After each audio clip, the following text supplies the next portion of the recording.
Paguh, setiap kali datangnya tarikh keramat 23 Februari, ingatan tragedi Bukit Kepong yang mengorbankan ibu dan adik tetap segar dalam lipatan sejarah seorang warga emas dari Bandar Baharu Uda, Johor Bahru. Walaupun peristiwa itu berlaku pada 23 Februari 1950, bagi Jamilah Abu Bakar 74, ia diibarat seperti baharu semalam berlaku, dan kenangan pahit itu tidak akan dilupakannya selagi hayat di kandung badan. Dalam tragedi itu, bapanya Kopral Abu Bakar Daud cedera parah apabila dadanya ditembusi peluru komunis, manakala ibunya Fatimah Yaba dan adiknya Husin yang berumur 2 tahun mati dalam keadaan berpelukan akibat ditembak komunis.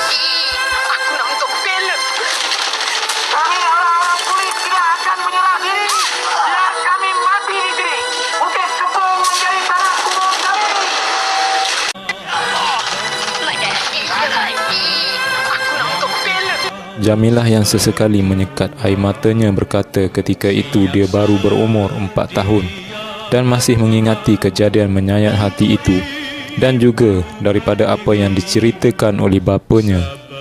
Pada 23 Februari 1950, kira-kira pukul 5 pagi, Balai Polis Bukit Kepong diserang segerombolan kira-kira 200 pengganas komunis semasa darurat di Persekutuan Tanah Melayu selepas Perang Dunia Kedua. Serangan pengganas komunis itu telah mengorbankan 14 anggota polis, 4 isteri anggota polis, seorang anak polis dan 6 polis bantuan. Saya lihat bapa saya tersandar di dinding kerana tembakan itu, manakala ibu dan adik mati berpelukan, dan keadaan ketika itu tidak boleh digambarkan dengan kata-kata akibat serangan komunis, katanya. Jamilah berkata dirinya kemudian diheret ke sebuah parit di luar balai polis, dan nyawanya ketika itu diibaratkan seperti telur di hujung tanduk apabila seorang komunis cuba untuk membunuhnya dengan bayonet. Alhamdulillah, ketika nyawa hampir melayang, kebetulan pada masa itu ada seorang datang memberi bantuan, katanya, dan menurutnya ketika diheret dia hanya mampu menangis dan meraun sekuat hati.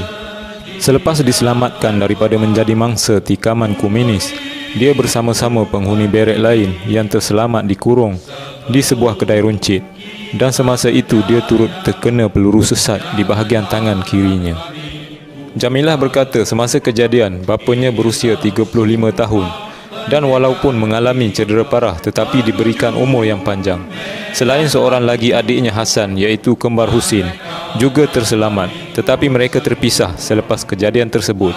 Adik saya Hasan pun sudah ditemukan semula, katanya, yang berkeluarga dan dikurniakan 6 cahaya mata. Jamilah berkata selepas peristiwa itu dia mengalami trauma manakala bapanya banyak termenung dan kurang bercakap. Mereka kemudiannya berpindah ke Tanjung Surat sebelum bapanya menamatkan perkhidmatan di Johor Bahru. Wanita itu juga berpesan kepada generasi muda agar mengenang kembali tragedi itu dan mempertahankan negara daripada diceroboh dan digugat keamanan yang dikecapi kini. Kita semua seharusnya mengenang peristiwa itu yang akan terus membakar semangat juang untuk mempertahankan setiap inci bumi negara ini. Sesungguhnya kemerdekaan yang kita kecapi pada hari ini adalah hasil pengorbanan jiwa dan raga wira-wira yang terdahulu. Sekian. Sekarang semua sudah masuk API. Hey! Jami!